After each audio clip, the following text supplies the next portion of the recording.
మహేష్ బాబు ఇటీవల గుంటూరు కారంతో తన సత్తా చాటాడు. టాక్ తో సంబంధం లేకుండా రికార్డు కలెక్షన్స్ ని సృష్టించాడు. దీంతో ఇప్పుడు అందరి చూపు రాజమౌళితో చేయబోయే నెక్స్ట్ మూవీ మీద పడింది. దీంతో ఆ మూవీకి సంబంధించిన ఎలాంటి వార్త వచ్చినా నిమిషాల్లో వైరల్ గా మారుతుంది. జక్కన టీం నుంచి అధికార ప్రకటన రాకపోయినా సరే వైరల్ మాత్రం కామన్ అయిపోయింది. లేటెస్ట్ గా ఒక రూమర్ ఫిలిం సర్కిల్స్ లో చక్కర్లు కొడుతోంది. జక్కన మూవీలో మహేష్ డ్యూయల్ రోల్ చేస్తున్నాడనే టాక్ చాలా బలంగానే వినబడుతుంది. అంటే ఇద్దరు మహేష్లు మూవీలో మెరవనున్నారు. ఇప్పుడు ఈ వార్త సోషల్ మీడియాలో విస్తృతంగా ప్రచారం అవుతుంది. మహేష్ ఫ్యాన్స్ అయితే ఈ వార్త నిజం కావాలని కోరుకుంటున్నారు. అదే జరిగితే ఫ్యాన్స్ కి పండగనే చెప్పవచ్చు. పైగా మహేష్ పూర్తి స్థాయి హీరోగా ఎస్టాబ్లిష్ అయిన తర్వాత ఇంతవరకు డ్యూయల్ రోల్ చేయలేదు.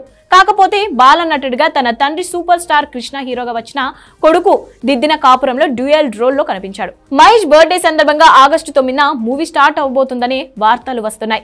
ఇక ఈ మూవీ కథ ఎలా ఉండబోతుందనే క్యూరియాసిటీ కూడా అందరిలో ఉంది. ఈ విషయం మీద కూడా చాలా జోరుగానే చర్చ జరుగుతుంది. ఆఫ్రికా బ్యాక్ డ్రాప్ లో సాగే అడ్వెంచర్ థ్రిల్లర్ గా మూవీ ఉండబోతుందని తెలుస్తోంది.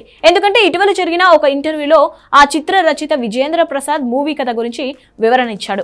రాజమౌళి, నేను దక్షిణాఫ్రికా నవల రచయిత విల్బర్ స్మిత్ కు పెద్ద అభిమానులు. ఆయన పుస్తకాల ఆధారంగానే మహేష్ సినిమా స్క్రిప్ట్ ను రాసే ప్రయత్నం చేశాను. కాకపోతే రాజమౌళి మార్క్ స్క్రీన్ ప్లేనే ఉంటుందంట అని చెప్పుకొచ్చాడు.